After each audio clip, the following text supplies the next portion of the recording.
Hi friends, welcome to news pocket. Delhi మాజీ CM Arvind కేజ్రీవాల్కు అధికారం లేకపోయినా అధికార దర్పం మాత్రం అస్సలు తగ్గలేనట్లే కనిపిస్తోంది. తాజాగా బీజేపీ ఒక కీలకమైన పిక్చర్ను షేర్ చేసింది. అదేమిటంటే ప్రస్తుతం ఆమ్ ఆద్మీ పార్టీ పంజాబ్లో అధికారంలో ఉంది. అక్కడ భగవంత్ మాన్ సింగ్ సీఎంగా ఉన్నారు. అయితే ఆ రాష్ట్రానికి సూపర్ సీఎంగా అరవింద్ కేజ్రీవాల్ ఉన్నారు. ఆయనకు సంబంధించి ఏకంగా చండీగఢ్లో 2 ఎకరాల స్థలంలో ఒక 7 స్టార్ ఇంటిని నిర్మాణం చేసి మరీ పంజాబ్ ప్రభుత్వం ఆమ్ ఆద్మీ పార్టీ అధినేత కేజ్రీవాల్కు ఇచ్చేసింది. సో కేజ్రీవాల్ ఒకప్పుడు అవినీతికి వ్యతిరేకంగా లోక్పాల్ బిల్లుతో రాజకీయాల్లోకి వచ్చిన వ్యక్తి ఇప్పుడు అధికార దర్పం లేకపోతే ఒక్క క్షణం కూడా బతకలేని పరిస్థితిలో ఉన్నారు అని బీజేపీ విమర్శలు గుప్పిస్తోంది. అందుకు సంబంధించి ఆయన అధికారిక నివాసం 7 స్టార్ ఫెసిలిటీ ఉన్న ఒక అధికారిక నివాసాన్ని కేటాయించారు అని బీజేపీ ఆరోపణలు చేస్తుంది. నిజానికి ఈ పోస్టును ఫస్ట్గా ఆమ్ ఆద్మీ పార్టీ ఎంపీ స్వాతి మాలీవాల్ షేర్ చేశారు. దీన్నే బీజేపీ ఇప్పుడు విపరీతంగా వైరల్ చేస్తోంది. అయితే నిజానికి అరవింద్ కేజ్రీవాల్కు ఈ అధికారిక నివాసాన్ని ఆమ్ ఆద్మీ పార్టీ ఢిల్లీ ప్రభుత్వం కేటాయించి ఉంటే ఖచ్చితంగా ఇదొక పెద్ద ఇష్యూగానే పరిగణించాలి. ఎందుకంటే అరవింద్ కేజ్రీవాల్ రాజకీయాల్లోకి రావడమే ఒక ప్రత్యేక వాదనతో రాజకీయాల్లోకి వచ్చారు. అవినీతి వ్యతిరేకత, సామాన్యుడి పాలన అనే నినాదాలు ఆయన రాజకీయాల్లోకి వచ్చారు. అంతేకాకుండా లోక్పాల్ బిల్లు కోసం ఎంతోగానో ఉద్యమించిన అన్నా హజారే శిష్యుడిగా ఆయన రాజకీయాల్లోకి వచ్చారు. కాబట్టి ఖచ్చితంగా ఆయన శిష్యుడిగా ఆయన పరువు తీసినట్లే మనకు కనిపిస్తుంది.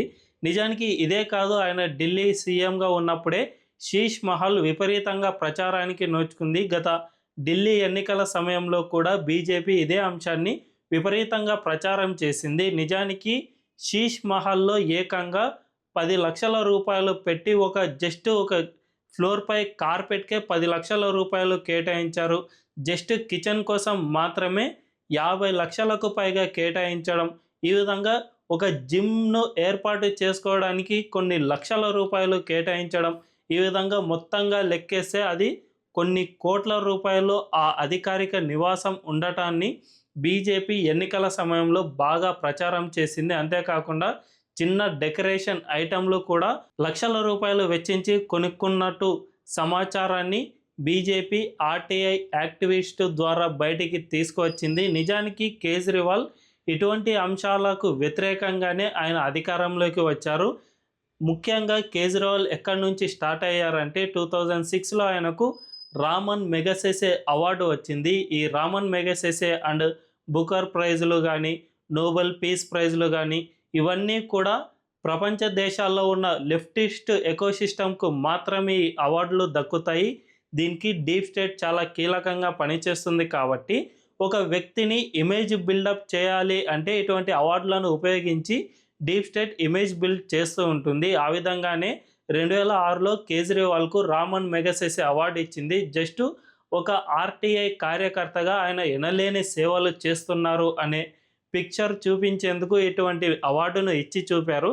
ఆ తర్వాత 2011లో అన్నా హజారే నేతృత్వంలో లోక్పాల్ ఉద్యమం ఉధృతంగా సాగింది. ఆ సమయంలోనే హజారేకు శిష్యుడిగా కేజ్రీవాల్ ప్రపంచానికి పరిచయం అయ్యాడు. అండ్ భారతదేశంలో ఆయన చాలామందికి ఎక్కువగా పరిచయస్తుడయ్యాడు. ఆ తర్వాత 2012లో ఆయన ఆమ్ ఆద్మీ పార్టీని ఢిల్లీ కేంద్రంగా స్థాపించాడు. ఆ సమయంలో అయితే నిజానికి చాలా చిన్న చిన్న ఐటీ ఎంప్లాయీస్ కూడా ఆయన కోసం విపరీతంగా ప్రచారం చేశాడు. మన కోసం ఒక సామాన్యుడు జస్ట్ చొక్కా అండ్ ప్యాంటు అండ్ జేబులో ఒక పెన్ను పెట్టుకుని చిన్నగా రూపాయి ఖర్చు లేకుండా ఆయన ప్రచారం చేస్తూ ఉన్నారు. ఆయన కోసం మనం ఖచ్చితంగా పోరాడాలి. ఇటువంటి వ్యక్తిని కనుక మనం గెలిపించుకుంటే ఖచ్చితంగా ఢిల్లీలో సామాన్యుడి పాలన జరుగుతుంది. అప్పుడు మనకు అవినీతి రహిత పాలన అండ్ అధికార దర్పం లేని నాయకుడు మనకు సేవలు అందిస్తాడు. తద్వారా మనకు సుపరిపాలన అందుతుంది అని చాలామంది ప్రజలు భావించారు. అదే సమయంలో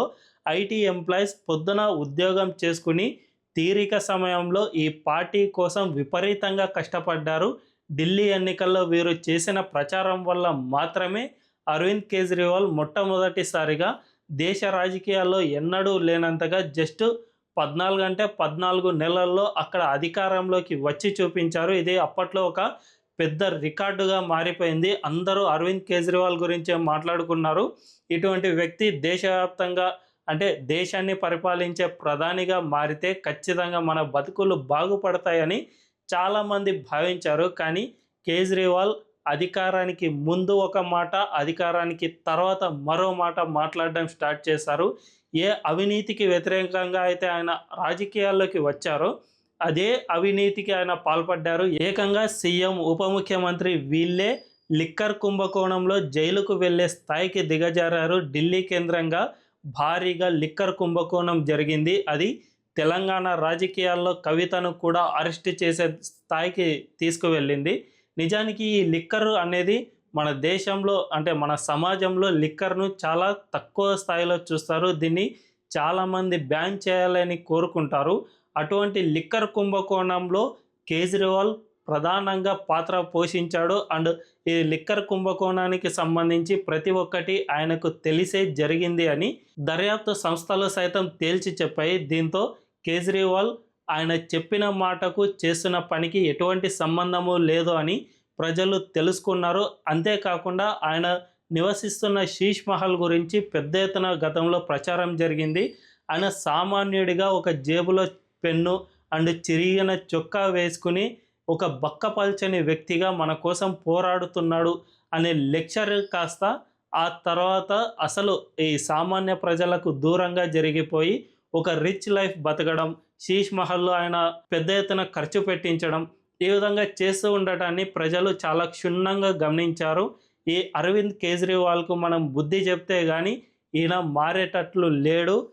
జనరల్గా నార్మల్గా బీజేపీ లేదంటే కాంగ్రెస్ ఇటువంటి రాజకీయ పార్టీలు చేసే అవినీతి కంటే కేజ్రీవాల్ చేసిన అవినీతి ఎన్నో రెట్లు చాలా ఎక్కువగా ఉంది. సో ఈయన మాట మీద నిలబడే మనిషి కాదు అని అందరూ గ్రహించడం మొదలుపెట్టారు. నిజానికి ఢిల్లీ, ఆ తర్వాత పంజాబ్ ఈ విధంగా ఎప్పుడైతే గెలుపొందారో ఇక అరవింద్ కేజ్రీవాల్ యావత్ దేశవ్యాప్తంగా ఆయన పార్టీ స్ప్రెడ్ అవుతుంది. త్వరితగతిన ఎదుగుతున్న పార్టీగా అన్ని పేపర్లు రాసుకొచ్చాయి.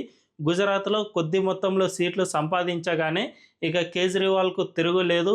బీజేపీ, కాంగ్రెస్కు ప్రత్యామ్నాయంగా కేజ్రీవాలే ఎదగబోతున్నారు అనే విధంగా పేపర్లన్నీ కలరింగ్ ఇచ్చాయి. నిజానికి ఇంతటి భారీ మొత్తంలో ప్రచారం చేయాలంటే దాని వెనుక డీప్ స్టేట్ ఉంటేనే అంత పెద్ద మొత్తంలో జరుగుతుంది అని చాలామంది నిపుణులు చెబుతూ ఉన్నారు.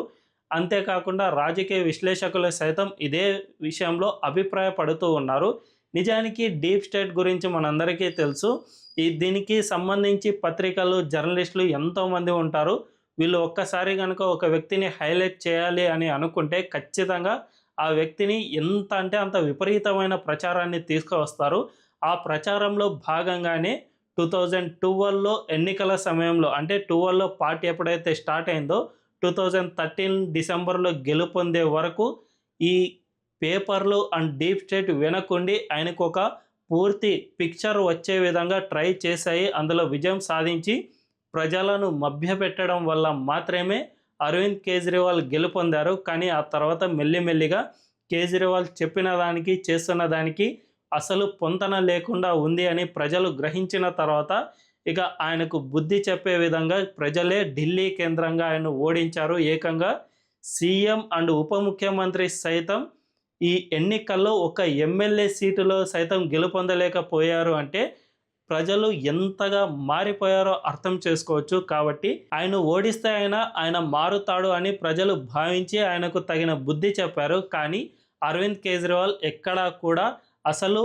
మారలేదు అని స్పష్టంగా అర్థమవుతుంది. ఇప్పుడు ఢిల్లీలో ఓడిపోగానే పంజాబ్లో ఆయన సూపర్ సీఎంగా మారిపోయారు. ఆయనకు అంటే సీఎం చేయాల్సిన పనులన్నిటినీ కేజ్రీవాలే చేస్తూ ఉండటం, భగవంత్ మాన్ సింగ్ను ఒక పప్పెట్గా ఉపయోగించుకోవడం ఇలాంటివి చేస్తూ ఉన్నారు. అందులో భాగంగానే ఆయన ఏకంగా 2 ఎకరాల స్థలంలో చండీగఢ్ లాంటి రాజధాని ప్రాంతంలో ఇంత పెద్ద 7 స్టార్ శీష్ మహల్ను నిర్మించుకున్నారు అంటే ఆయన ప్రభావం ఎంతగా ఉందో అర్థం చేసుకోవచ్చు. మరి పంజాబ్ ప్రజలు కూడా ఢిల్లీ ప్రజల్లాగా బుద్ధి చెబుతారా లేదా అనే విషయాలు తెలియాలంటే ఖచ్చితంగా వెయిట్ చేయాల్సిందే. ఈ వీడియో కనుక మీకు నచ్చినట్లయితే ఖచ్చితంగా మా ఛానల్ను సబ్స్క్రైబ్ చేసుకోండి అండ్ బెల్ ఐకాన్ను క్లిక్ చేయడం అస్సలు మర్చిపోవద్దు. Thank you.